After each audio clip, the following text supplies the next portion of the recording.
I'm Stacey Matafis, creator of the Bridal Body. We're going to take you through Workout 8 today, which is the foundation training in the Bridal Body book. This is a workout that I developed over 10 years ago. We're going to take you through each exercise to make sure that you're doing it properly, and remember to always warm up 3 to 5 minutes prior. So for Workout A, all you need is a mat and a pair of dumbbells. The first exercise that I'm going to demonstrate is the push-up. You're going to come down to your mat.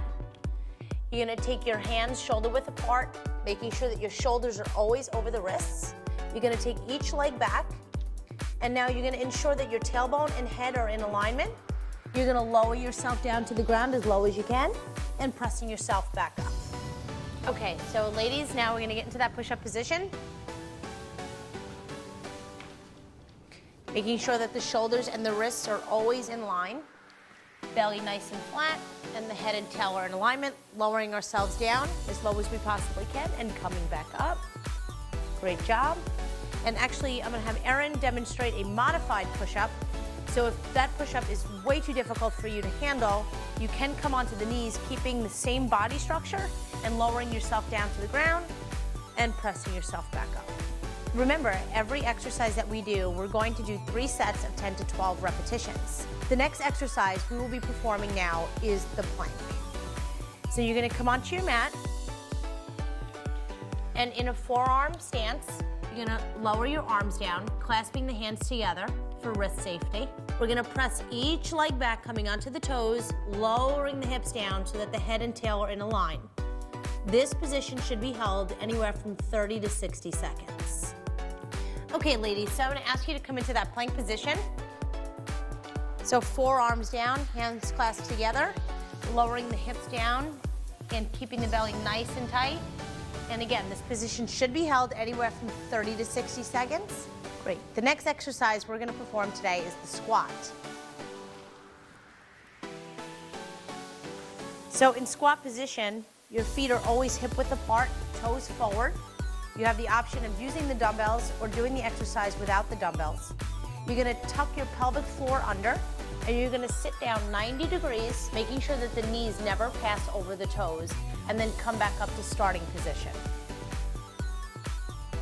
Now guys, I'm going to ask you to do your squat, and Erin's going to come to our mat. She's going to bring her feet hip width apart, toes are facing forward, hands are in front of you, tucking the pelvic floor under and sitting 90 degrees.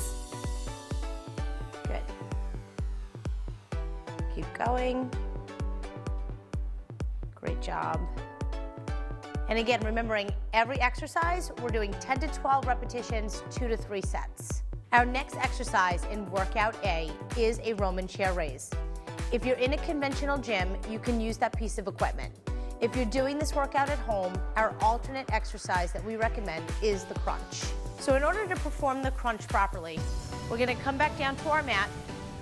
We're going to lie flat down, right on our back, and you're going to take your hands behind your head. Elbows should be facing the ceiling. We're going to lift both feet off of the ground, and then we're going to take our elbows to meet the knees, again taking the pelvic floor off of the ground and the shoulders off the ground as well. Slowly releasing down, back down to starting position, toe tapping the ground, and bringing it back in to meet each other.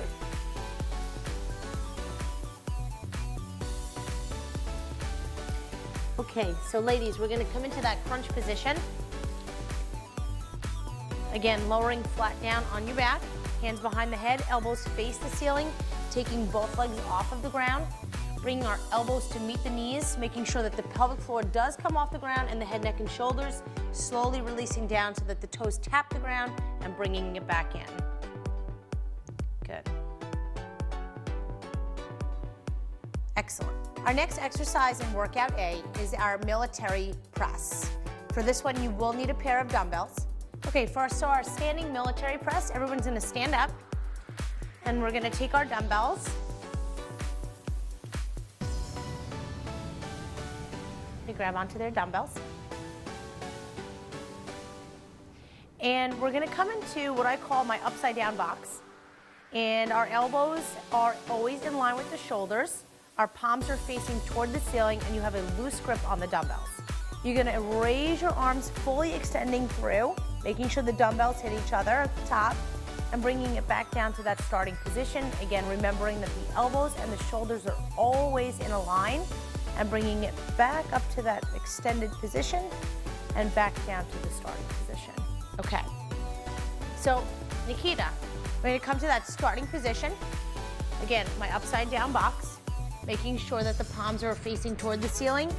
Shoulders are always in a line with the elbow. And we're going to extend up all the way overhead, making sure that the dumbbells do hit each other. And return back to that starting position. Again, coming back, making sure the elbow and the shoulder are in a line. And again, fully extending and coming back down to that starting position. So remembering that every exercise in workout A, we are to perform 2 to 3 sets, 10 to 12 repetitions each. Great job. Our next exercise is the reverse lunge. So in order to perform the reverse lunges properly, there's a couple of things that you're gonna wanna know. When you start, you're gonna start with your feet together. The hips are always in a line and your toes are always forward. Like the squat, your lunges and your leg position should always be a 90-degree and the toes and knees should always be in a line. Never the knees past the toes. So you're gonna start here. We're gonna step our working leg back, coming onto the toe ball. You're gonna lower your legs down in a 90-degree fashion and then bring the working leg back to the starting position. You will alternate doing the same exercise on the opposite leg. So we're gonna get to those reverse lunges. Erin's gonna step off the mat. Again, that starting position with the feet together. And remembering that there are 12 repetitions to this exercise, but you're gonna do 12 reps each leg, so that means there's a total of 24.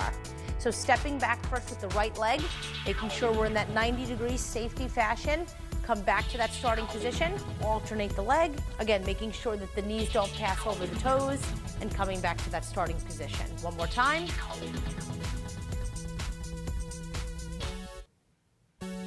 Excellent. So the last exercise in the Bridal Body Workout A is a standing toe raise. You will need your dumbbells for this one. In order to perform the standing toe raise properly, you're gonna take your dumbbells in each hand and they're gonna lie at the side of the thighs. Now I try to say that this is like the ballerina exercise. All you're gonna do is come onto your tippy toes and you're gonna lower yourself down to starting position, making sure the heels hit the ground. And again, raising yourself back up onto the toes, fully contracting the calf muscles and releasing back down. Great. So we're gonna do those standing toe raises.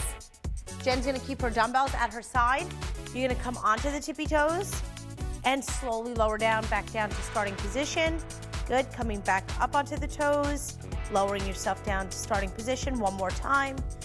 Fully contracting the calf muscle. Great job. So congratulations guys, you completed the last exercise in workout A. Make sure that you complete this round of exercises for 2 to 3 weeks, 3 times a week, like recommended in the book, before you move on to workout B.